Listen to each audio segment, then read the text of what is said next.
بسم اللہ الرحمن الرحیم رب اشرح لی صدری ویسر لی امری واحلل عقدۃ من لسانی یفقهوا قولی اما بعد فقد قال سبحانہ وتعالی فی محکم کتابہ بسم اللہ الرحمن الرحیم فاسألوا اہل الذکر ان کنتم لا تعلمون. صلوات پڑھیں محمد وعلی محمد.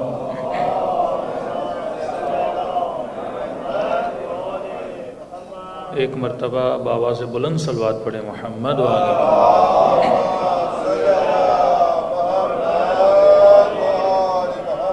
دعا ہے پروردگار عالم اس مبارک رات میں ہم سب کی عبادتوں کو اپنی بارگاہ میں قبول فرمائے اور جس مقصد زندگی کو لے کر آج کی رات جمع ہوئے خدا ان مقاصد میں ہم سب کو کامیابیاں نصیب فرما دے. ایک کنفیوژن ہے آج کی رات کے حوالے سے، کیونکہ مختلف آپ کو واٹس ایپ پہ میسیجز آتے ہیں، مبارک کے میسیجز یا خوشحالی کے میسیجز. تو پاکستان سے جو موسٹلی میسیجز آتے ہیں وہ عید شب معراج کے میسیجز آتے ہیں. ایران میں جب ہم ہوتے تھے تو وہاں میسیج آتے تھے شب عید مبعث کے میسیجز. تو ایک کنفیوژن ہوتا ہے کہ مبعث کیا ہے اور معراج کیا ہے. کیا شب معراج ایک الگ رات ہے اور شب مبعث ایک الگ رات ہے؟ تو ایک چھوٹا سا ڈفرنس ہے اہل سنت میں اور شیعوں میں، کیونکہ اہل سنت کے یہاں جو مبعث ہے وہ ماہ مبارک رمضان میں ہے، لیکن مکتب تشیع کے یہاں جو شب مبعث ہے وہ شب 27 رجب ہے. معراج کی ہمارے ہاں اختلاف ہے کہ بعض لوگ کہتے ہیں معراج 27 کو ہے، بعض کہتے ہیں ربیع الاول میں ہے، بعض ہمارے روایات ہیں کہ معراج ماہ مبارک رمضان میں واقع ہوا ہے. تو ہمارے ہاں جو حتمی بات ہے وہ شب مبعث کی ہے. تو نارملی یہاں بھی میں نے دیکھا شیعہ شب معراج کے تو اس میں کوئی حرج نہیں ہے، لیکن جس چیز کی مبارک بادی حتمی ہے وہ شب مبعث رسول ہے کہ آج کی رات رسول گرامی مبعوث ہوئے تھے رسالت کے لیے، لہٰذا اس کی مبارکباد دی جاتی ہے. اور آج کی رات جو اعمال بھی ہم لوگ بجا لاتے ہیں وہ اعمال شب معراج کے نہیں ہیں، شب مبعث کے اعمال ہیں، جس میں زیارت امیر المومنین ہے. وہ مجلس کی آخر میں ہم کچھ اعمال کروائیں گے اور کچھ اعمال بتائیں گے جو انشاءاللہ آپ لوگ گھر جا کے انجام دیں گے. صلوات پڑھیں محمد وعلی محمد.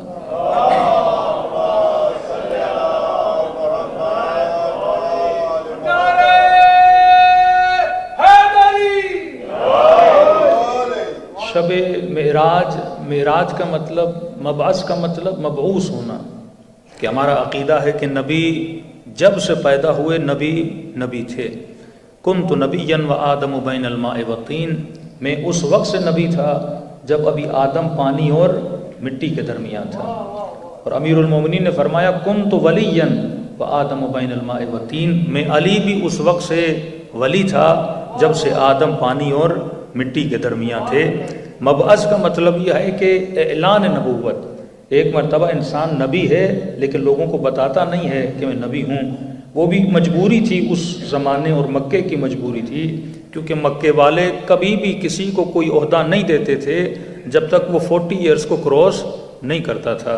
جس طرح آپ کے یہاں ایک ایڈلٹ ہونے کی ایج ہوتی ہے کہ بندہ 18 کا ہو جائے تو اب یہ ڈیسیجن لے سکتا ہے، سوسائٹی کی بات کر رہا ہوں. لیکن ہمارے یہاں جو اسلامی سوسائٹی وہاں 15 سال کی ایج ہوتی ہے، یہاں پہ مثلاً 18 سال کی یا 16 ایئرز کی ایج ہوتی ہے. اس زمانے میں بھی کسی کو اگر کوئی عہدہ ملتا تھا تو تب تک اسے وہ رسپانسبلٹی کو نہیں مانا جاتا تھا جب تک وہ 40 ایئرز کا نہیں ہو جاتا. تو اگر رسول 30 سال میں اعلان نبوت کرتے ان کی نبوت کو کوئی ایکسیپٹ نہ کرتا، 25 سال میں کرتے ان کی نبوت کو کوئی ایکسیپٹ نہیں کرتا. تو اس عرب کی سوسائٹی کو دیکھتے ہوئے اللہ نے کہا کہ 40 سال کے بعد آپ اعلان نبوت کریں گے. اور one of the reason of امامت امیر المومنین بھی یہ ہے کہ مولا علی کی ایج کم تھی. تو انہوں نے کہا کہ یا علی، اس لیے ہم نے آپ کو خلیفہ نہیں بنایا کیونکہ آپ سب اصحاب میں سب سے جوان ینگسٹ صحابی تھے، لہٰذا ہم نے آپ کو امامت نہیں دی.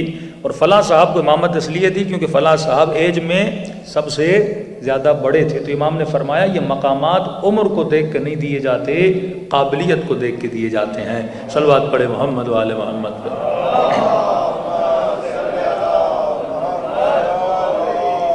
اب شب معراج جو رسول خدا کا معراج ہے اس میں بہت زبردست دلیل ہے امامت امام زمانہ کرنا. یعنی جو کرامتیں خدا نبی کو دیتا ہے، کسی مقام والے شخص کو دیتا ہے، اس میں دلیلیں بھی چھپا کے رکھتا ہے۔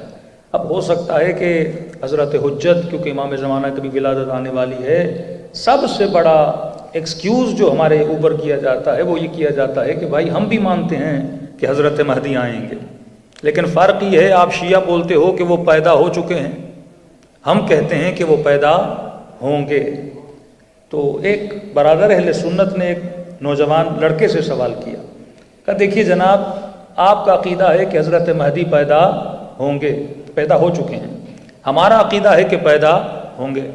اب ڈفرنس صرف اتنا ہے، مانتے آپ بھی ہو حضرت مہدی کو، مانتے ہم بھی ہیں حضرت مہدی کو، ڈفرنس یہ ہے اور جھگڑا اس بات پر ہے کہ آپ کہتے ہو پیدا ہو چکے ہیں اور ہم یہ کہتے ہیں کہ پیدا ہوں گے۔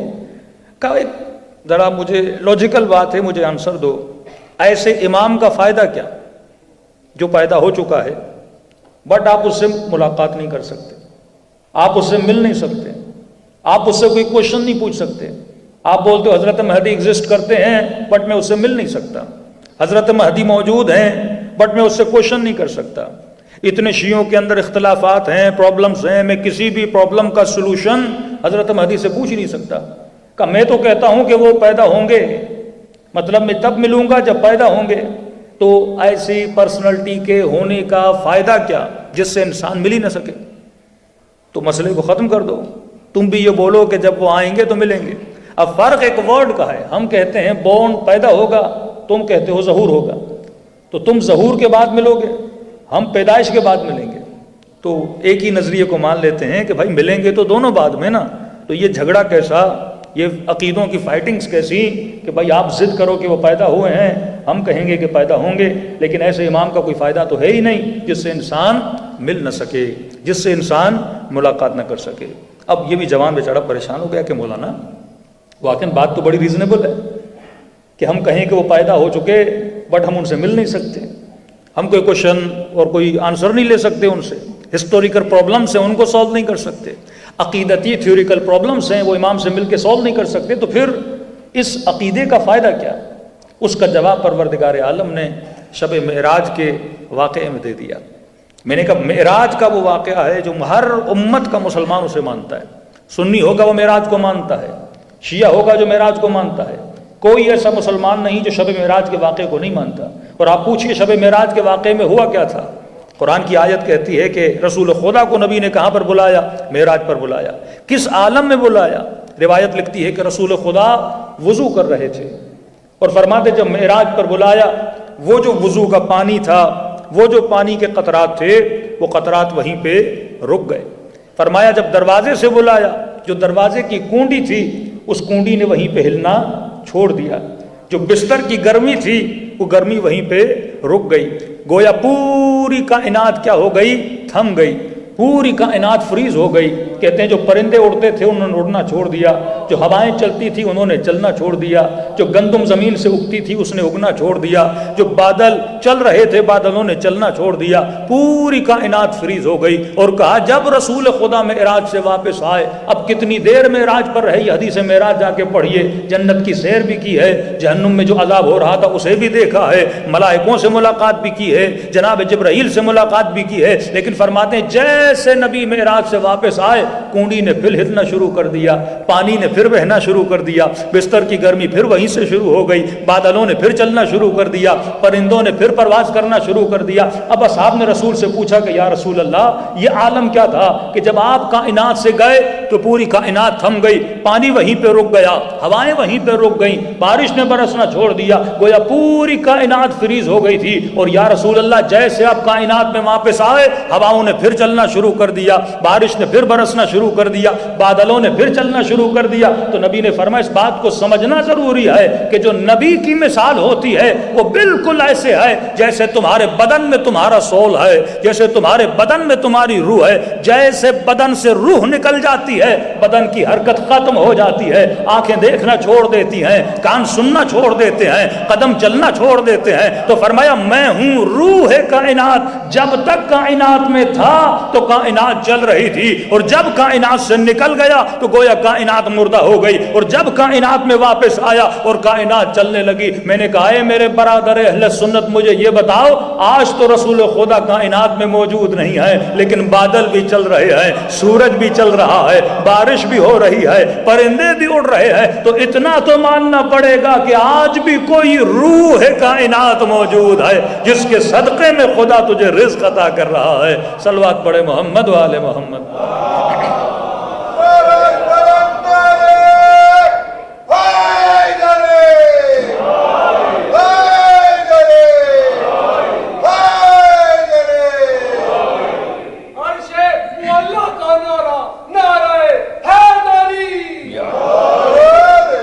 اگر پوری کائنات میں یہ بارش کے قطرات بہ رہے ہیں، یہ کس کے صدقے میں ہے؟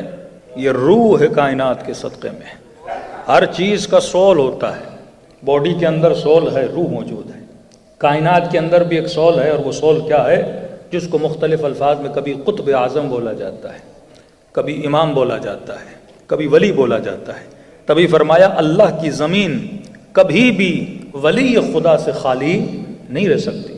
ایک ملی سیکنڈ کے لیے بھی اگر ولی خدا کائنات سے چلا جائے تو کائنات تباہ ہو برباد ہو جائے۔ یہ اللہ کی رحمتیں جو نازل ہوتی ہیں، وہ بارش کی صورت میں ہوں، وہ رزق کی صورت میں ہوں، وہ چاند کی گرمی کی صورت میں ہوں، وہ ستاروں کی چمک کی صورت میں ہوں، یہ سب اس لیے ہیں کیونکہ کائنات میں کوئی روح خدا موجود ہے۔ حضرت عیسیٰ کو روح اللہ بولا جاتا ہے۔ روح اللہ کا مطلب کیا ہے؟ یہ وہ روح پروردگار عالم ہے جس کی وجہ سے کائنات میں فیض چل رہا ہے۔ تو کبھی بھی خدا کائنات کو اپنے ولی سے خالی نہیں کرتا۔ اب یہ کہ امام کو غیبت کے پردے میں کیوں بھیجا؟ یہ مجبوری کائنات ہے، کیونکہ ولی خدا کائنات سے نہیں جا سکتا۔ اگر خدا امام کو ظاہر کر دیتا تو جس طرح 11 اماموں کو شہید کر دیا گیا، 12ویں کو شہید کر دیا جاتا۔ تو خدا کی آباد ہے، تم نے 11 کی قدر و قیمت کو نہیں جانا، ان کو شہید کروا دیا۔ اب جب تک طلب تمہارے اندر پیدا نہیں ہوگی، یہ کشش تمہارے اندر پیدا نہیں ہوگی، یہ صلاحیت تمہارے اندر پیدا نہیں ہوگی، یہ پیاس تمہارے اندر پیدا نہیں ہوگی، تب تک میں 12ویں کو بھیجوں گا نہیں۔ یعنی جب تک تم حسین شناس نہیں بنو گے، امام شناس نہیں بنو گے، تب تک میں امام کو نہیں بھیجوں گا۔ اب اگر خدا نے معجزوں کے طریقے کائنات کو فتح کرنا ہوتا تو امام حسین کے ہاتھوں سے کروا دیتا، حضرت ابراہیم کے ہاتھوں سے کروا دیتا، حضرت نوح کے ہاتھوں سے کروا دیتا۔ 900 ایئرز حضرت نوح نے تبلیغ کی ہے، لیکن خدا نے معجزوں کے ذریعے سے نہیں کروایا۔ اگر لوگوں کو زبردستی بائی فورس منوانا ہوتا کہ میں خدا ہوں تو ہر نبی کو معجزہ دے دیتا۔ خدا کبھی کبھی عذاب بھیجتا تھا تاکہ دوسری قوموں کے لیے اللہ عبرت بنا دے کہ دیکھو انہوں نے یہ اعمال کیے تھے، میں نے عذاب بھیجا تھا۔ لیکن اس رسول خدا کی نبوت کے بعد اللہ نے عذاب بھیجنا بھی چھوڑ دیا، پر میں بار بار میں عذاب بھی نہیں بھیجوں گا۔ یہ قرآن تمہارے لیے حجت ہے، یہ عقل تمہارے لیے حجت ہے، واقع کربلا تمہارے لیے حجت ہے، شہادت امام موسیٰ کاظم تمہارے لیے حجت ہے۔ یہ سارے معجزے میں تمہیں دکھا رہا ہوں، اور پوری قرآن میں ساری قوموں کی عادتیں بتا رہا ہوں کہ کس قوم نے کیا کیا تھا عذاب میں ہوئے تھے، کس نے کیا کیا کہ اسے فلاح ملی۔ جناب حر کا واقعہ ہمارے لیے حجت ہے، جناب حبیب کا واقعہ ہمارے لیے حجت ہے کہ دیکھو قوموں نے ترقی کی اپنے اعمال کی بنیاد پہ، قومیں تباہ و برباد ہوئیں اپنے اعمال کی بنیاد پہ۔ اب بندہ یہ بولے میں لا الہ الا اللہ پڑھتا ہوں تو میں نے ترقی کیوں نہیں کی، اور انگریز لا الہ الا اللہ نہیں پڑھتا اس نے ترقی کیوں کی؟ تو میں تجھے اصول بتا رہا ہوں، بائس الانسان الا ما سعی، جو محنت کرتا ہے میں اسے نتیجہ دیتا ہوں۔ اب محنت کافر بھی کرے گا نتیجہ دوں گا، محنت مسلمان کرے گا ڈبل نتیجہ دوں گا۔ یہ نہیں کہ تم صرف زبان سے میرا ذکر کرو اور نعمتیں تمہیں ملتی جائے، عمل بھی کرو، فکر بھی کرو، اور ساتھ میں ذکر بھی کرو، پھر خدا تجھے کیا دے گا؟ نعمتیں عطا کرے گا۔ تو جب تک قوموں میں صلاحیتیں پیدا نہیں ہو جاتی تب تک امام کا ظہور نہیں ہوتا۔ اب رسول خدا کو معراج پر بلایا، معراج بھی اتمام حجت تھی۔ جب نبی معراج سے واپس آئے، فرماتے جب واقعات کو سنایا، کئی ایسے اصحاب تھے جنہوں نے واقعات کو سن کے وہ بے ہوش ہو جاتے تھے۔ جب جہنم کا ذکر کرتے تھے، جب جنت کا ذکر کرتے تھے، نعمتوں کو سنتے تھے تو رغبت ہوتی ہے جنت کی طرف۔ جہنم کو سنتے ہیں تو انسان کے وجود میں ڈر پیدا ہوتا ہے۔ پہلے ان دو چیزوں کو سمجھنے کی کوشش کریے۔ ہماری پوری زندگی کو کنٹرول اگر کرتی ہیں، وہ دو چیزیں کرتی ہیں، یا محبت یا نفرت، یا ڈر یا محبت۔ مثلاً آپ گاڑی چلاتے ہیں، یہاں پہ پاکستانی لوگ بھی ہیں، کچھ افغانی بھی ہیں، بہرحال جو بھی مسلم کنٹری سے یہاں پہ آیا ہے ان کے لیے مثال دے رہا ہوں. آپ گاڑی چلاتے ہو مثلاً یو کے میں، اور آپ کے سامنے ایک ریڈ سگنل آیا، آپ نے گاڑی کو روک لیا، تو ہم نے کہا جناب کتنا مہذب ہے، بڑا سویلائزڈ ہے، یہ ریڈ سگنل کے سامنے رک گیا. اور یہی بندہ جو پاکستانی یہاں پہ ریڈ سگنل کے سامنے رک رہا ہے، یہ واپس کراچی گیا، لاہور گیا، تہران گیا، وہاں پہ ریڈ سگنل کو توڑتا ہوا آگے بڑھ گیا. کیا سمجھ نہیں آیا ودن 1 ویک انسیویلائزڈ کیسے ہو گیا؟ کہ پھر وہی بندہ پاکستان سے واپس آتا ہے انگلینڈ، ودن 1 آور سیویلائزڈ ہو جاتا ہے. یہ کوئی جادو کی چھڑی ہے کہ 20 سال انگلینڈ میں رہنے کے بعد بھی جب پاکستان جاتا ہے تو سگنل توڑتا ہے، اور وہاں سے یہاں آتا ہے تو انسان کا بچہ بن جاتا ہے. ودن 1 ڈے وہ سگنل کے سامنے رک جاتا ہے. یہ کون سا پاور ہے جس نے اس کو اتنا بدل دیا؟ یہ کون سی طاقت ہے جس نے انسان کو اتنا سیویلائزڈ بنا دیا؟ بولا جاتا ہے نا مسلم سوسائٹیز موسٹ انسیویلائزڈ سوسائٹیز ہیں، اور ویسٹرن سوسائٹیز سب سے زیادہ سیویلائزڈ سوسائٹیز ہیں. یہاں آپ کو سیویلائزڈ کون بنا رہا ہے؟ اور وہاں جب آپ انسیویلائزڈ بن جاتے ہو، وہ کون سی چیز ہے جو آپ کو انسیویلائزڈ بنا رہی ہے؟ یہ کانسیپٹ آف جہنم اور جنت انسان کو سیویلائزڈ بنانے کے لیے، کیونکہ اگر ڈر نہ ہو تو انسان سیویلائزڈ نہیں بنتا، لالچ نہ ہو تو انسان سیویلائزڈ نہیں بنتا. 2 چیزیں آپ کو سیویلائزڈ بناتی ہیں. پیسے کی لالچ انسان کو سیویلائزڈ بناتی ہے، پیسے کے کھونے کا ڈر انسان کو سیویلائزڈ بناتا ہے. میں نے سوال کیا کسی بندے سے آسٹریلیا، میں نے کہا رات کے 2 o'clock ایٹ نائٹ، آدھی رات میں مڈ نائٹ میں ایک گاڑی بھی نہیں ہے بٹ آپ رکے ہوئے سگنل کے سامنے. میں نے کہا پاکستان میں رکو گے؟ کہ نیور مولانا، کبھی نہیں رکوں گا وہاں. میں نے کہا یہاں کس نے آپ کو روکنے پر مجبور کیا؟ کہ مولانا اسی چیز نے مجبور کیا جس چیز کی خاطر میں آسٹریلیا آیا تھا. میں نے کہا کیوں آئے تھے؟ کہ ڈالر کمانے. اگر سگنل توڑوں گا تو میں ڈالر کماؤں گا. صبح سے شام تک محنت کرتا ہوں، 1 گھنٹے کا 15 پاؤنڈ ملے یا 20 پاؤنڈ ملے یا 25 پاؤنڈ ملے، اور ایک سگنل توڑنے پہ مجھے 70 پاؤنڈ کا فائن لگ جائے مولانا، تو میرا پیسہ چلا جائے گا. تو قوم سیویلائز بن رہی ہے کس بنیاد پہ؟ مال کی محبت کی بنیاد پہ. اب یہ محبت جب ہو جاتی ہے تو وہ ڈر پیدا کرتی ہے. جب تک محبت نہیں تو آپ کے وجود میں فیئر نہیں. میرا بچہ ہے، میرا بیٹا ہے، میری ڈاٹر ہے، اگر محبت ہے تو میرے دل میں فیئر ہوگا کہیں اس کا ایکسیڈنٹ نہ ہو جائے. اگر محبت ہوگی تو ڈر ہوگا کہیں یہ جہنمی نہ بن جائے. اگر محبت ہوگی تو ڈر ہوگا کہیں یہ بیمار نہ ہو جائے. اگر محبت ہے تو ڈر ہوگا کہیں یہ بچہ راستہ بھٹک نہ جائے. لہٰذا 24 گھنٹہ میں اسے سمجھاؤں گا بیٹا یہ چیز کھانا، یہ چیز نہ کھانا، یہاں پہ جانا، یہاں پہ نہ جانا، یہ بک پڑھنا، یہ بک نہ پڑھنا، ٹی وی پہ یہ پروگرام دیکھنا، یہ پروگرام نہ دیکھنا، کیونکہ میرے دل میں کیا ہے؟ محبت ہے. اس محبت نے کیا پیدا کیا میرے دل میں؟ ڈر کو جنم دیا. جتنی محبت زیادہ ہوتی ہے اتنا ڈر زیادہ ہوتا ہے. فلسفہ فلسفی آف جہاد کیا ہے؟ اللہ کی محبت، اور اس محبت کے لیے سب کچھ قربان کر دینا. کیونکہ جس سے آپ کی محبت ہوتی ہے اسی کے لیے آپ سیکریفائی کرتے ہو. محبت نہیں تو سیکریفائی نہیں. آج بچوں کے لیے سیکریفائی کر رہے ہو کہ نہیں کر رہے ہو؟ کئی والدین ہیں جو ان کنٹریز میں مشکلات کے دچار ہیں لیکن کہتے ہیں مولانا اپنے بچوں کی خاطر یہاں رکے ہوئے ہیں. اب یہ الگ بات ہے کہ مینٹلٹیز ڈفرنس ہیں کہ مولانا ایجوکیشن کی خاطر رکے ہوئے ہیں، سیفٹی کی خاطر رکے ہوئے ہیں، فار بیٹر فیوچر یہاں پہ رکے ہوئے ہیں. تو آپ کس کے لیے قربانی دے رہے ہو؟ صبح سے شام تک مرد اگر کماتا ہے تو بیوی بچوں کے لیے، پسینہ بہا رہا ہے تو بیوی بچوں کے لیے. یہاں تک تو ہماری تو مینٹلٹی یہ ہے کہ ہم صرف بچوں کا نہیں سوچتے، ہم یہ بھی سوچتے ہیں کہ 4 نسلیں آگے میں نے اتنا بنانا ہے، ان کے لیے محنت کرنا ہے، اتنا جمع کرنا ہے. محبت سیکریفائی کرواتی ہے. پسینہ بہاتا ہوں بچوں کے لیے، پر میں جب محبت ہوگی تو سیکریفائی ہوگا. فلسفی آف عبادت بھی یہی ہے.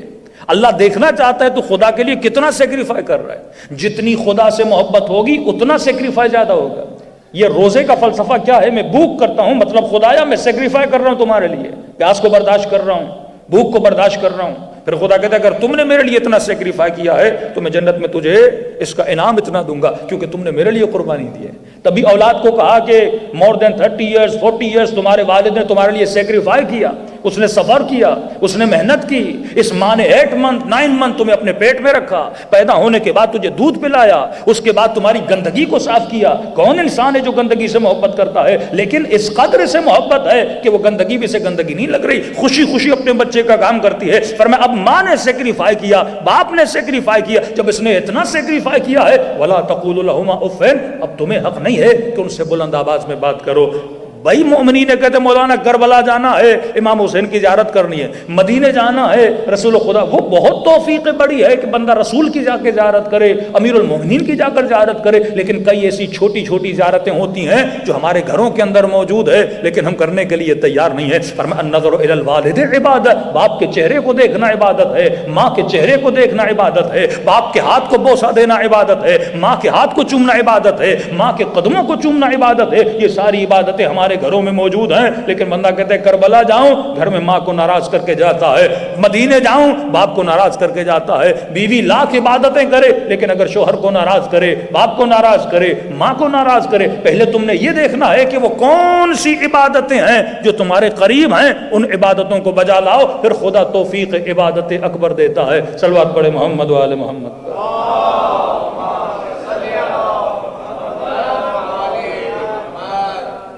دو میم اردو کے لفظ ہیں، میم ایم سے آتا ہے، 2 میم یاد رکھیے، کیونکہ ہمارے ہاں کئی ایسی روایات ہیں جن کو سمجھانے کی کوشش نہیں کی جاتی، اور روایت اگر انسان کی سمجھ میں نہ آئے تو اس کا کوئی فائدہ نہیں ہے۔ کمیونیکیشن انسانوں کے بیچ میں جو ہوتی ہے وہ ورڈز کے ذریعے ہوتی ہے۔ اگر یہاں پہ کسی کو اردو نہیں آتی، یہاں پہ امام زمانہ بھی آ کے بات کریں، اور اگر کسی کو عربی نہیں آتی اور امام عربی میں بات کریں تو کوئی فائدہ نہیں ہے۔ مولا کی اتنی بڑی نہج البلاغہ لیکن عربک میں ہے، آپ اٹھاؤ گے ایک لفظ آپ کی سمجھ میں نہیں آئے گا۔ تو جو کمیونیکیشن انسان کی بٹوین ہوتی ہے وہ ورڈز کے ذریعے ہوتی ہے، اور ورڈز کی میننگ اگر آپ کو غلط سمجھ میں آ گئی تو آپ کا پورا کانسیپٹ کیا ہو جاتا ہے، خراب ہو جاتا ہے۔ ایک ہی ورڈ ہے، من کنت مولا فہذا علی المولا، جس کا میں مولا اس کا علی مولا۔ اب لفظ مولا سے اہل سنت نے لیا فرینڈ، دوست، ہم نے لیا امام۔ ایک ہی لفظ کسی کو سنی بنا رہا ہے، ایک ہی لفظ کسی کو شیعہ بنا رہا ہے۔ تو جب تک لفظ کلیئرلی انسان کو سمجھ میں نہ آئے، انسان کی زندگی آباد نہیں ہوتی۔ فرمایا کہ آخری زمانے میں دجال آئے گا، اور دجال کے بعد امام زمانہ کا ظہور ہوگا۔ اب چھوٹے چھوٹے بچے ہوتے ہیں، بکس پڑھتے ہیں، کہتے ہیں مولانا دجال کون ہے، دجال کیسا دکھتا ہے؟ تو بچوں نے آج کل موویز بھی دیکھی ہوئی ہیں، کہیں پہ بیٹ مین، کہیں پہ آئرن مین، تو یہ کانسیپٹ کریٹ ہوگا دجال کوئی ایک آدمی ہے جو سپر ایکسٹرا آرڈنری پاورز رکھتا ہوگا۔ تو دجال کیسا ہوگا کہ دجال کی ایک آنکھ ہوگی، سنگل آئی والا ہوگا، جو بعض اوقات ڈالر پہ آپ کو دکھائی جاتی ہے ایک آنکھ۔ تو کسی نے اچھا سوال کیا کہ مولانا آج 2 آنکھوں والے کچھ نہیں کر پا رہے تو ایک آنکھ والا کیا کرے گا؟ 2 آنکھوں والے کچھ نہیں کر پا رہے، ایک آنکھ والا دجال کیا کرے گا؟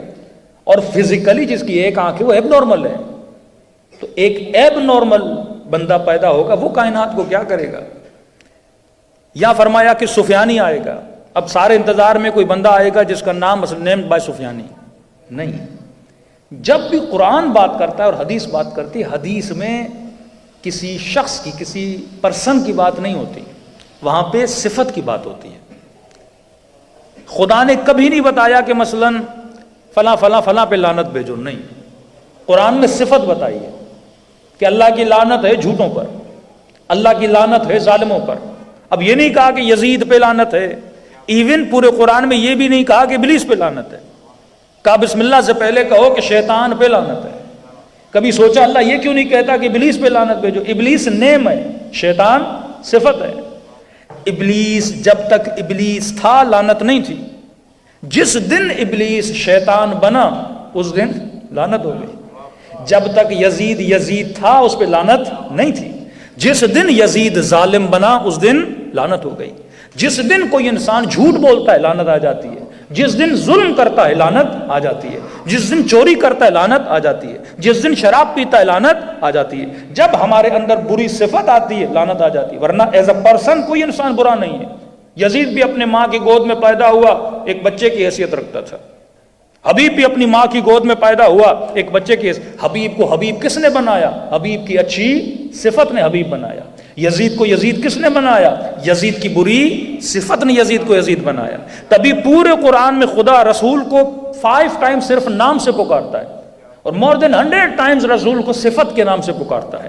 تو قرآن جب جنت میں بھی بندہ جاتا ہے نام کی خاطر نہیں، نام دنیا کا آسان ترین کام ہے نام رکھنا۔ آپ اپنے بچے کا نام رکھ دیا مثلا سخی علی، شیر علی، اب ضروری تھوڑی ہے بچہ شیر بھی ہو، پتہ چلا بڑا ہوا چوہے کو دیکھ کے بھاگ گیا، نام رکھا شیر علی۔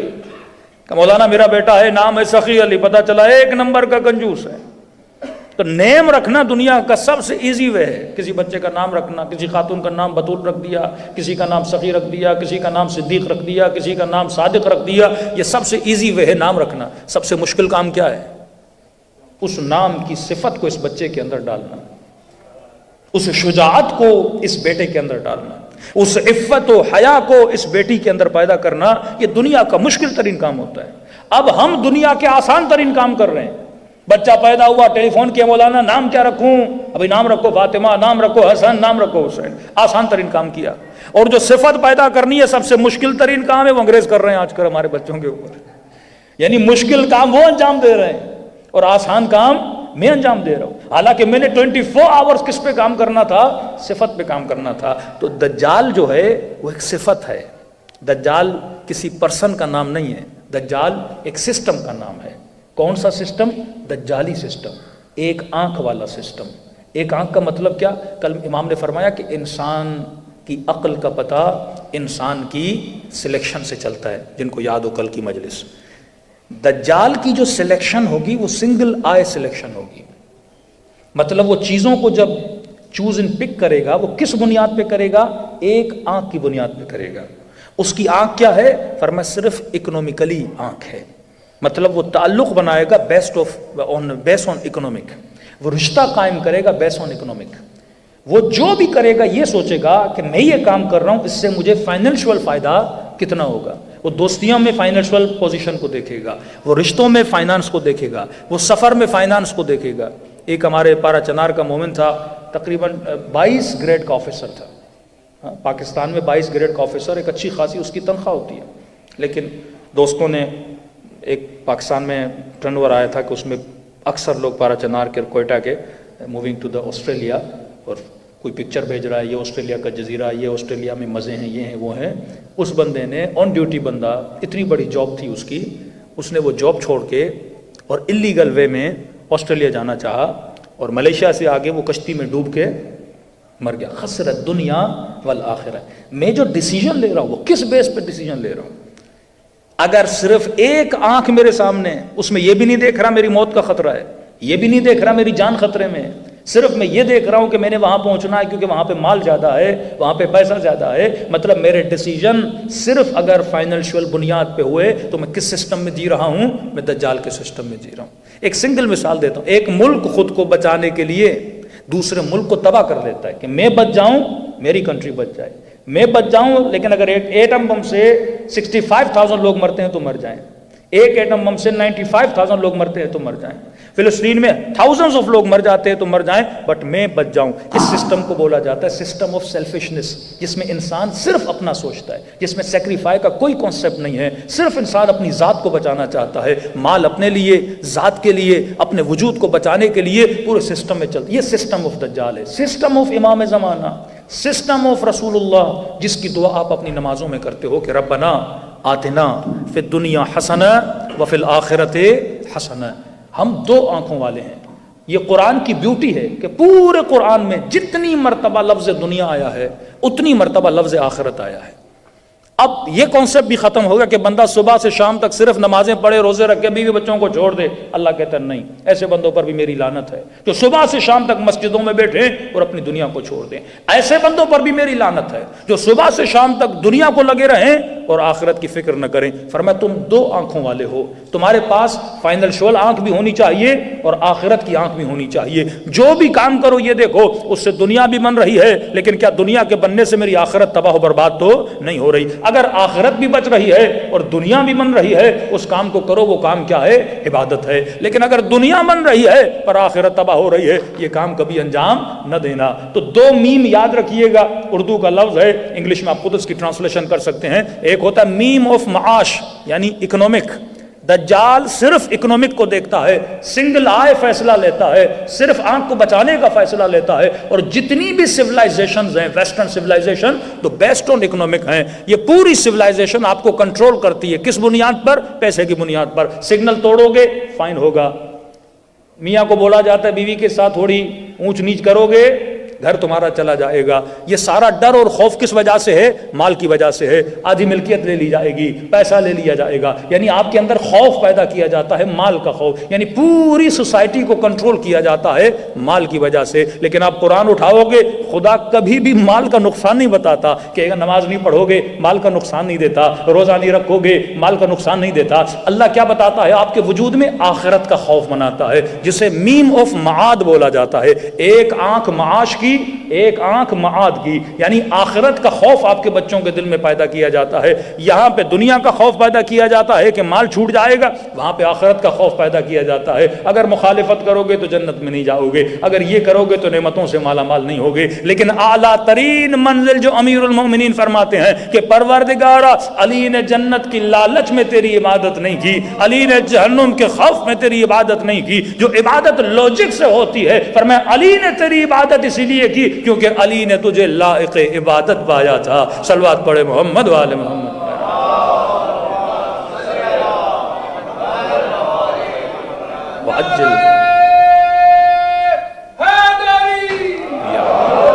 وقت کی قلت ہوتی ہے, موضوع کو اتنا کھول نہیں سکتا. بس دو لفظ یاد رکھیے, میم معاش اور میم معاد. ہمارے اصول دین کتنے ہیں؟ 5 اصول دین ہیں. آخری اصل کیا ہے؟ معاد, یعنی قیامت بولا جاتا ہے. امام زمانہ جب ظہور کریں گے, ایک کوشچن آپ کے مائنڈ میں چھوڑ رہا ہوں, تو سوسائٹی کو سیولائزڈ کیسے بنائیں گے؟ انگریزوں کی طرح فائن لگا کے کہ گاڑی روکو ورنہ 100 پاؤنڈ کا فائن لگ جائے گا. اچھا جناب گاڑی کیوں؟ کئی مومنین کہتے ہیں مولانا یہاں سے چلتے ہیں بھائی, کیوں؟ کہتے ہیں یہاں کیمرہ نہیں ہے. یہ آئے ہے نا, کون سی آنکھ دیکھ رہی ہے؟ کیمرے کی آنکھ. دجالی آنکھ دیکھ رہی ہے. دجال ہمیشہ نقصان کس چیز کا دیتا ہے؟ مال کا نقصان دیتا ہے. کہتا ہے میرا بات مانو, نہیں تو سینکشن, نہیں تو بین کرو. وہ مال کو نقصان دیتا ہے, بینک اکاؤنٹس کو فریز کرتا ہے. یعنی پوری سوسائٹی کنٹرولڈ بائی اکنامک. مال کے ذریعے سوسائٹی کو کنٹرول کیا جاتا ہے. کس کی آنکھ دیکھ رہی ہے؟ کیمرے کی آنکھ دیکھ رہی ہے. جو مومن ہوتا ہے وہ کہتا ہے اللہ کی آنکھ دیکھ رہی ہے. مومن تنہائی میں گناہ نہیں کرتا, رات کو سو رہا ہے اپنے موبائل پہ گندگیاں نہیں دیکھتا. واقعی اسے کون کنٹرول کرے گا کہ بھائی اگر تم گندی چیز دیکھو گے, یا کوئی خاتون چھپ کے کسی نامحرم سے باتیں کرے گی, یا کوئی مرد چھپ کے کسی گناہ میں مبتلا ہوگا. اب اگر اسے یہ بولا جائے کہ 24 آورز, میں نے ایک مثال دی تھی, آج کل ٹی وی پہ کئی پروگرامز چلتے ہیں کہ کچھ لوگوں کو ایک گھر کے اندر بند کرتے ہیں فور 1 month 2 month 3 months اور ان کی ایکٹیویٹیز دکھائی جاتی ہیں. میں نے کہا اگر یہ جتنے لوگ امام بارگاہ میں آئے ہیں, ہم سب کو بولا جائے کہ آپ کو ایک ایسے بڑے گھر میں بھیجا جا رہا ہے اور آپ 1 ہفتہ وہاں پہ اسپینڈ کریں, اور گھر کے چپے چپے میں کونے کونے میں یعنی کارنر آف دیٹ ہاؤس, اس میں وہاں پہ ایک کیمرہ لگا ہوا ہے. میں نے کہا اس 1 ہفتے میں ہم سے بڑا کوئی متقی نہیں ہوگا, ہم سے بڑا کوئی پرہیزگار نہیں ہوگا. کیونکہ کہا اس کیمرے سے پوری دنیا تمہیں دیکھ رہی ہے. اب ہم نماز ٹائم پہ پڑھیں گے, جھوٹ نہیں بولیں گے, بھائی سب دیکھ رہے, پوری دنیا دیکھ رہی ہے. ہم لوگوں کے سامنے کتنے اچھے ہو جاتے ہیں کیونکہ لوگوں کی آنکھیں ہمیں دیکھ رہی ہیں. جتنا ہمیں اس آنکھ پر بلیو ہے اتنا ہمیں اللہ کی آنکھ پہ بلیو نہیں ہے, اتنا ہمیں خدا کی آنکھ پہ بلیو نہیں ہے, اتنا ہمیں امام زمانہ کی آنکھ پہ بلیو نہیں. امام زمانہ قوموں کو سویلائزڈ بنائیں گے, کس کے ذریعے سے؟ قیامت کے عقیدے کو اتنا مضبوط کر دیں گے کہ یہ جوان اگر تنہائی میں بھی ہوگا کہے گا میرا رب مجھے کیا کر رہا ہے, دیکھ رہا ہے. تبھی فرمایا بچوں کو قرآن, نماز, روزہ, امامت سب کچھ سمجھانے سے پہلے انہیں توحید سمجھاؤ. اگر خدا ان کی سمجھ میں آ گیا, اگر اللہ پر بلیو ان کا مضبوط ہو گیا، تمہارا بچہ خود جا کے نماز پڑھے گا، تمہیں فورس کرنے کی ضرورت نہیں ہے. تمہاری بیٹی خود جا کے حجاب کرے گی، تمہیں کوئی اسے فورسفلی بولنے کی ضرورت نہیں ہے، کیونکہ اگر اس کا بلیو پروردگار عالم پر مضبوط ہو گیا. اب مسئلہ یہ ہے کہ آج کسی مومن کو اٹھا کے بولو اللہ کے وجود پہ 2 دلیلیں دو، کہتے ہیں مولانا مجھے نہیں پتا. بھائی جب تمہیں نہیں پتا تو بچے کو کیسے پتا ہوگا؟ تو جب تک اپنی تھیوریز کو ہم کلیئر نہیں کریں گے تو جس نظام میں ہم نے زندگی بسر کرنی ہے وہ نظام امام زمانہ ہے. ایک واقعہ اور چند اعمال کی طرف جاؤں. رسول جب معراج پر گئے، نبی فرماتے ہیں ایک ملک کو میں نے دیکھا، ایک فرشتہ تھا. اب کئی واقعات ہیں اس میں، عذاب بھی دیکھے، جنتیں بھی دیکھیں، فضائل اہل بیت بھی ہیں، لمبی حدیث معراج. فرماتے ہیں ایک فرشتے کو میں نے دیکھا جس کی thousands of billions of fingers تھیں، انگلیاں تھیں. اب شاید اس زمانے کے مسلمز کو سمجھانے کے لیے نبی نے ایسے ایگزامپل دی ہے. تو میں نے کہا تمہارا کام کیا ہے، تمہاری ڈیوٹی کیا ہے؟ کہتے یا رسول اللہ، زمین پر جتنے بارش کے قطرات ہوتے ہیں ہر ڈراپ کو کاؤنٹ کرنے کی مجھے صلاحیت موجود ہے. مطلب اگر لندن میں بارش ہو رہی ہے تو اللہ اگر پوچھے کہ کتنے قطرے بارش کے بہے تو میں بتا سکتا ہوں. جتنے درخت ہیں، ٹریز ہیں، ان کے جتنے پتے ہیں، ہر پتا جب گرتا ہے یا رسول اللہ مجھے گننے کی صلاحیت موجود ہے. جتنے پرندے ہیں مجھے پتا ہے کتنے ہیں. سمندر میں جتنی اللہ کی مخلوق ہے مجھے پتا ہے کتنی مخلوق ہے. نبی نے فرمایا اتنی طاقت ہے کہ تم ہر چیز کو گن لیتے ہو؟ کہاں یا رسول اللہ، آپ ایچ اینڈ ایوری تھنگ جو بولو گے میں کاؤنٹ کر کے بتاؤں گا. وہ کیا ہے؟ نبی نے فرمایا مجھے یہ بتاؤ کوئی ایسا عمل، کوئی ایسا ثواب ہے جسے تم گن نہیں سکتے، جو کاؤنٹیبل نہیں ہے، مطلب اتنا زیادہ ہے؟ کہتا جی یا رسول اللہ، جب آپ پر، آپ کی آل پر کوئی صلوات بھیجتا ہے اس کے ثواب کو میں گن نہیں سکتا. صلوات پڑھے محمد وعلیہ.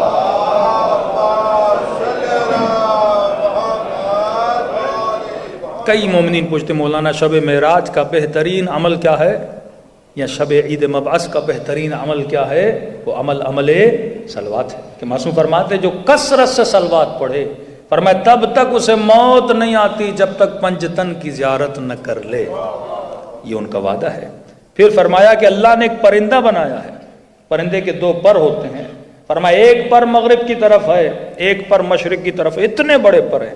اور فرمایا جب یہ پرندہ، کوئی مومن صلوات بھیجتا ہے تو یہ پرندہ پانی میں ڈبکی لگاتا ہے، دین یہ پانی سے باہر نکلتا ہے. فرمایا اس کے پروں سے جتنے قطرے گرتے ہیں ہر قطرے سے خدا ایک فرشتہ بناتا ہے، اور صلوات بھیجنے والے مومن کے لیے تا قیامت یہ دعا استغفار کرتا رہتا ہے.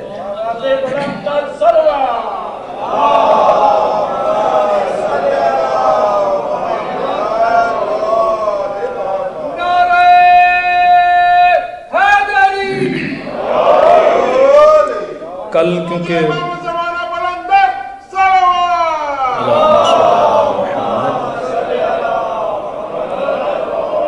ماہ رجب اور ماہ شعبان یہ خود کو پریپیئر کرنے کے مہینے ہیں. انسان تیاری کرتا ہے کس کی؟ ماہ مبارک رمضان کی.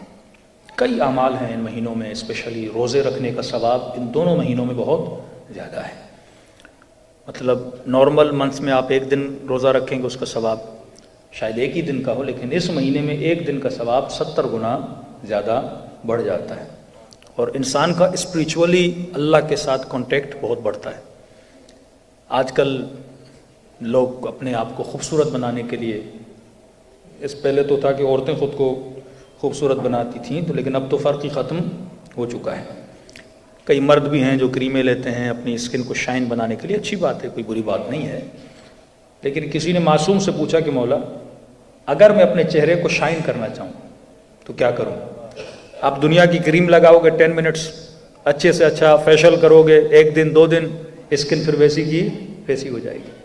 تو معصوم نے فرمایا جو متواتر لگاتار وداؤٹ اینی وقفہ 40 ڈیز تک صبح کی نماز ٹائم پہ پڑھے، فرمایا میں وعدہ دیتا ہوں اللہ اس کے چہرے کو شائننگ فیس بنا دے گا، نورانی چہرہ بنا دے گا. تو ایک سفیدی ہوتی ہے انگریزوں والی سفیدی، ایک سفیدی ہوتی ہے اللہ کے نور والی. جس سفیدی میں کشش بھی ہوتی ہے، لوگ آپ کی طرف نورانی طور پر، قلبی طور پہ اٹریکٹ بھی ہوتے ہیں اور روحانی طور پہ آپ سے محبت بھی کرتے ہیں. جیسے آیت اللہ العظمیٰ بہجت کا فیس ہوتا ہے امام خمینی کا. یعنی امام خمینی کے لیے تو یہ کہ لوگ سامنے بیٹھ کے دیکھتے تھے اور روتے تھے، مطلب اتنی اس کے فیس میں اٹریکشن تھی. تو یہ 2 مہینے بڑے اہم مہینے ہیں. ان مہینوں کی قدر و قیمت کو جانا کریں. ان مہینوں کی عبادات کی بہت زیادہ فضیلت ہے اگر انسان فضیلت دے. کل کے دن اناؤنسمنٹ تھی اسپیچ پلس مجلس شب جمعہ کے لیے. میں نے ریکویسٹ کی کہ اگر آپ نے پروگرام رکھنا ہے تو جسٹ دعائے کمیل کا رکھیں، کیونکہ صرف دعائے کمیل اگر عربک ورڈز بولے جائیں تو ان کا کوئی فائدہ اتنا نہیں ہوتا. دعاؤں کے لیے علماء فرماتے ہیں یہ ہے کہ آپ ترجمے کے ساتھ پڑھیں. دعا اگر آپ عربی نہیں بھی پڑھتے، صرف آپ ٹرانسلیشن پڑھتے ہیں تو آپ کو ثواب مل جاتا ہے، کیونکہ دعا سمجھنے کے لیے. صرف ہم نے کچھ ورڈز ریپیٹ نہیں کرنے کہ اگر میں ورڈز کو ریپیٹ کروں بٹ مجھے اس چیز کی سمجھ نہ آئے تو اس کا کوئی فائدہ نہیں ہے. تو دعا کے لیے کہ انسان وہ پڑھے. نارملی جو ہم دعا پڑھتے ہیں تو وہ تو کافی ترجمے کے ساتھ مصائب کے ساتھ. تو جو پروگرام ہے دعائے کمیل کا وہ اونلی دعائے کمیل ہوگا، اس میں مجلس نہیں ہے، اور پراپر یہاں پہ دعا کا ماحول ہوگا. اور انشاءاللہ روحانیت کے ساتھ. اور معصوم کا یہ بھی فرمان ہے کہ اسپیشلی شب جمعہ آپ کے جتنے مرحومین ہیں ان کو پرمیشن ملتی ہے عالم برزخ سے تاکہ وہ دنیا میں آئیں. اسپیشلی مومنین کی ارواح وادی السلام، جہاں پہ قبرستان وادی السلام ہے، وہ نجف کی سرزمین میں جاتی ہیں اور اپنے بیٹے، اپنے بھائی، کوئی مرحومہ کسی کی ماں ہے وہ آپ کے پاس آتی ہیں اور فرمایا اپنے لیے دعا کرنے سے پہلے اپنے مرحومین کے لیے دعا کرو. تو وہ اسپیشل پوری دعائے کمیل کا انشاءاللہ ماحول ہوگا. رہی بات آج کے اعمال کی، تو کچھ اعمال وہ ہیں جو آپ گھر میں جا کے کریں گے، جس میں یہ ہے کہ نماز مغرب پڑھنے کے بعد، نماز عشاء پڑھنے کے بعد بڑی فضیلت تھی آج کے روزے کی. اسپیشلی کل کے روزے کی بھی بہت زیادہ فضیلت ہے. فرماتے ہیں کہ جو انسان کل کا روزہ رکھے گا وہ 60 سال کی عبادت اور 60 سال کے روزوں کے برابر ہے، یعنی 60 ایئرز کے روزوں کے برابر ہے. اگر کوئی بندہ کل روزہ رکھتا ہے اس کا ثواب اتنا زیادہ ہے. اور صبح اٹھنے کے بعد کل کے غسل کی بڑی فضیلت ہے کہ آپ کل پہلے غسل انجام دیں پھر کل روزہ بھی رکھیں تو اس کی فضیلت بہت زیادہ ہے. آج مغرب کی نماز پڑھنے کے بعد عشاء کی نماز آپ سب نے پڑھ لی ہے، لیکن اس کے بٹوین آفٹر مغرب اینڈ عشاء اس میں ایک انسان کچھ گھنٹہ جا کے سو لے. نماز شب کی فضیلت میں یہ ہے کہ انسان بیچ میں کچھ آرام کرے پھر نیند سے اٹھے. ایک مرتبہ ہم پوری رات جاگتے رہتے ہیں نماز شب پڑھتے ہیں، اس کی بھی فضیلت ہے، لیکن نیند کرنے کے بعد جب انسان اسپیشلی اٹھتا ہے اس خاص نماز کے لیے تو اس کی فضیلت زیادہ ہے. اور اٹھنے کے بعد تقریباً 12 رکعت نماز ہے آج کی رات. جیسے آپ 11 رکعت نماز شب پڑھتے ہیں اس کو پلس کر دیں 12 رکعت سے. نارملی جس طرح صبح کی نماز آپ پڑھتے ہیں 2 رکعت کر کے آپ پڑھیں گے، اور کوئی بھی چھوٹا سورہ یعنی الحمد کے بعد قل هو اللہ پڑھ لیں، قل اعوذ برب الناس پڑھ لیں، سورہ انا انزلنا پڑھ دیں، اس سورے کو پڑھ لیں. اس کے بعد چھوٹی سی دعا ہے، اس دعا کو آپ انجام دیں گے. اور پھر سجدے میں دعائیہ کچھ جملے ہیں وہ گھر میں جا کے مفاتیح جنان سے دیکھ سکتے ہیں، وہ پڑھیں گے. پلس میں زیارت امیر المؤمنین اور زیارت رسول گرامی صلی اللہ علیہ وآلہ وسلم پڑھیں گے.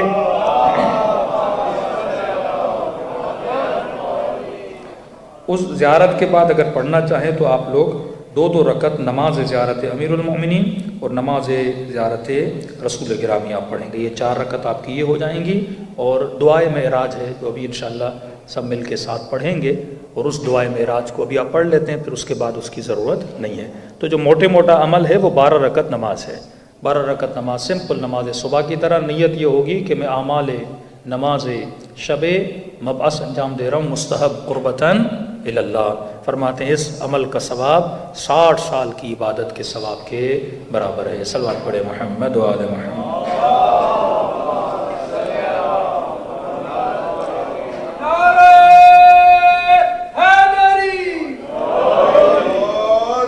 جو لوگ قبلہ رخ ہو سکتے ہیں وہ قبلہ رخ بیٹھیں، نہیں ہو سکتے تو اسی طرح اپنے ہاتھوں کو دعائیہ صورت میں اللہ کی دربار میں بلند کریں تاکہ ہم اس دعا کی ابتدا کریں.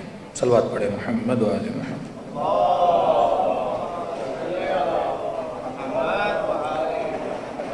اللہم صل علی محمد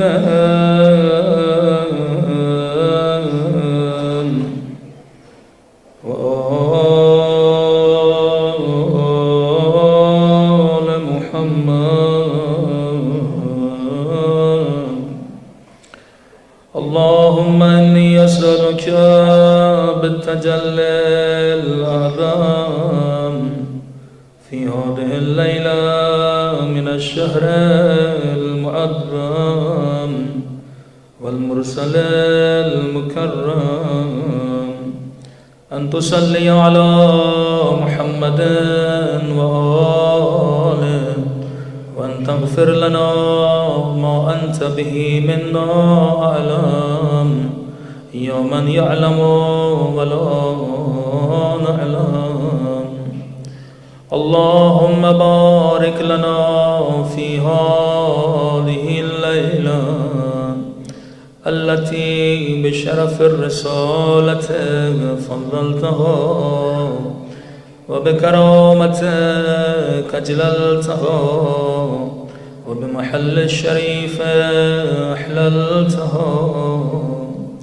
اللهم فإنا نسألك بالمبعث الشريف والسيد اللطيف والعنصر العفيف أن تصلي على محمد وآله وأن تجعل أعمالنا في هذه الليلة وفي سائر الليالي مقبولة وذنوبنا مغفورة وحسابنا مشكورا وسيئاتنا مستورا وقلوبنا بحسن القول مسرورا وارزاقنا من لدنك باليسر مزرورا.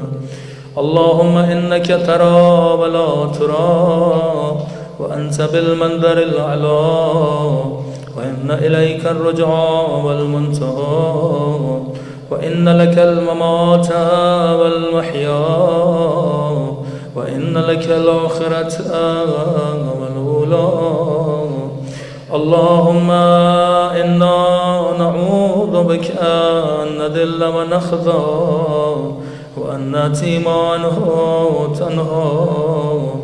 اللهم إنا نسألك الجنة برحمتك ونعيذ بك من النار فأعذنا منها بقدرتك ونسألك من حور العين فارزقنا بعزتك واجعل أوسع أرزاقنا عند كبر سننا وأحسن أعمالنا عند اقتراب أجالنا وأطل في طاعتك وما يقرب إليك ويحظي عندك ويذل في يديك أعمارنا وأحسن في جميع أحوالنا وأمورنا معرفتنا ولا تكلنا إلى أحد من خلقك فيمن علينا وتفضل علينا بجميع حوائجنا الدنيا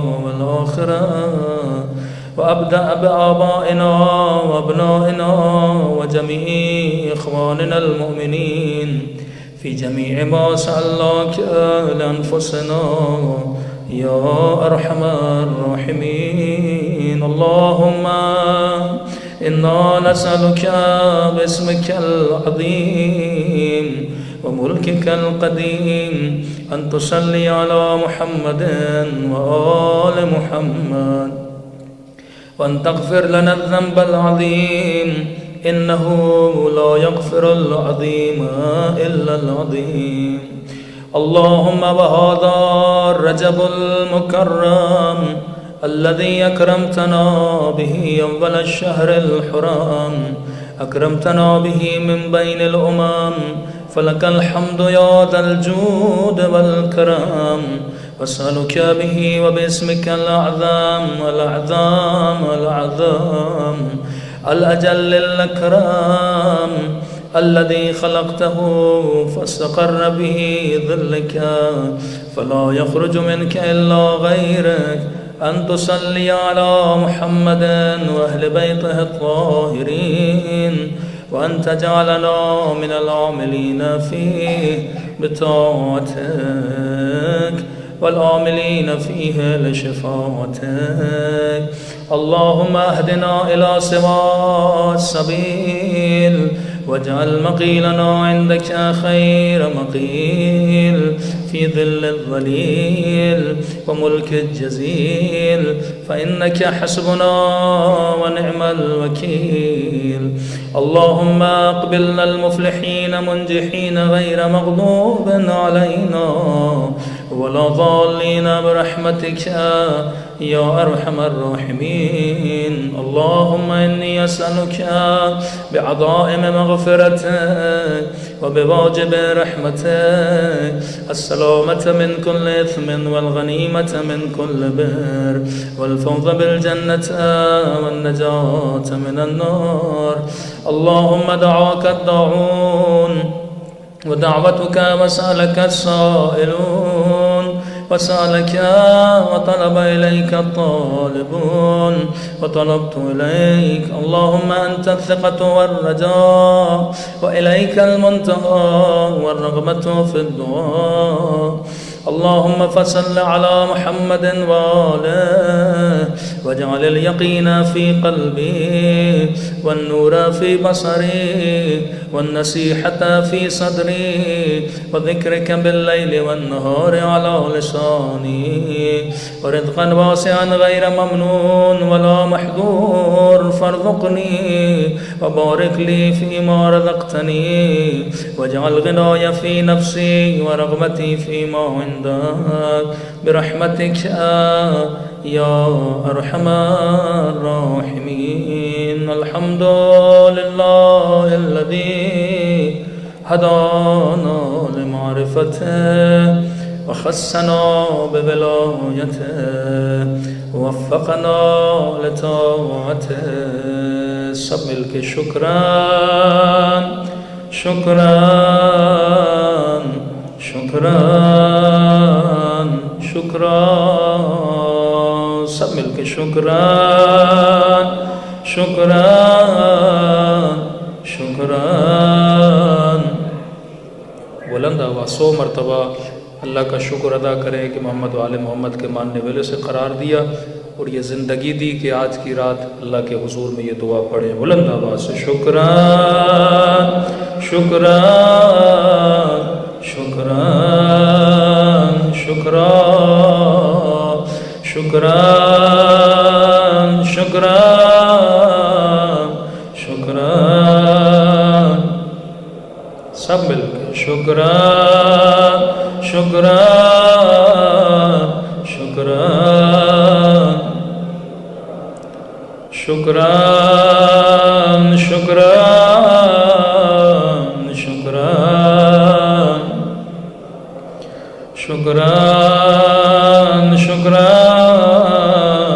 شکران شکران شکران شکران شکران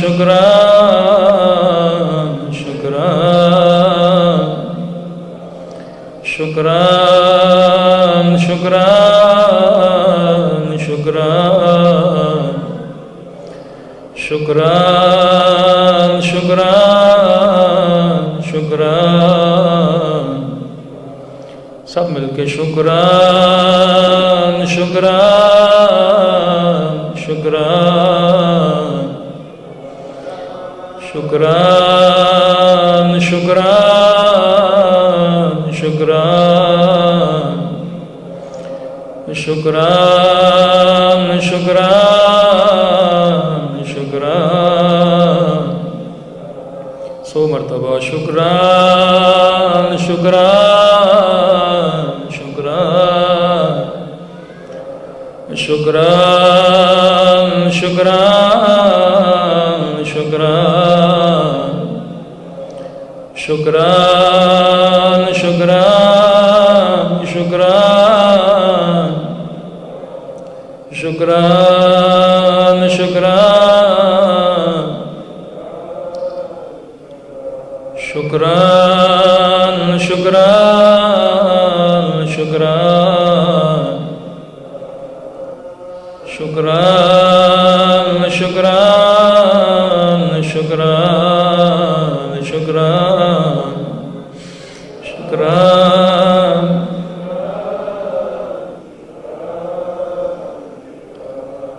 آخری 10 مرتبہ شکران شکران شکران شکران شکران شکران شکران شکران شکران شکران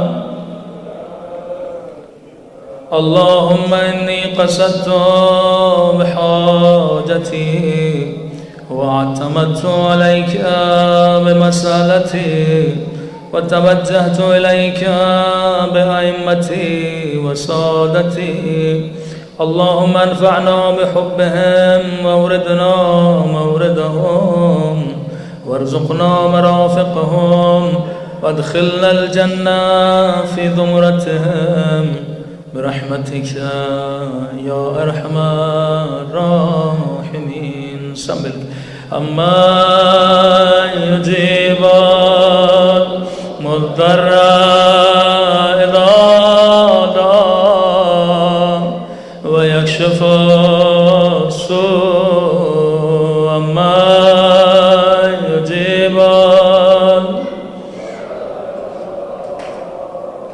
ويكشف السوء أما يجيب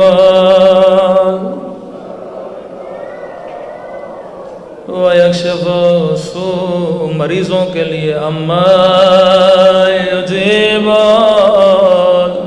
المضطر إذا دعا امام زمانہ کے ظہور کے لیے اما يجيب المضطر إذا دعا ويكشف السوء. پروردگارا بحق محمد و آل محمد ہماری اس قلیل عبادت کو اپنی بارگاہ میں قبول فرما. ہم سب کے صغیرہ کبیرہ گناہ معاف فرما. ہمارے والدین کے گناہوں کو معاف فرما. ہمارے مرحومین کو شہدائے کربلا کے ساتھ محشور فرما. جو زیارت حسین کے متمنی ہیں انہیں زیارت بامعرفت ابی عبداللہ الحسین نصیب فرما. پروردگارا ہمارے مولا اور آقا امام زمانہ کا ظہور فرما. مظلوم فلسطین مسلمانوں کی مدد فرما. اے خدا قبر کی پہلی رات شفاعت امام حسین نصیب فرما. ہم سب کو عاقبت بخیر نصیب فرما. جو بیمار ہیں انہیں شفاء کاملہ عاجلہ نصیب فرما. جو گنہگار ہیں ان کے گناہوں کو معاف فرما. ہماری نسلوں کو ہمارے بچوں کو سیرت اہل بیت میں چلنے کی توفیق نصیب فرما.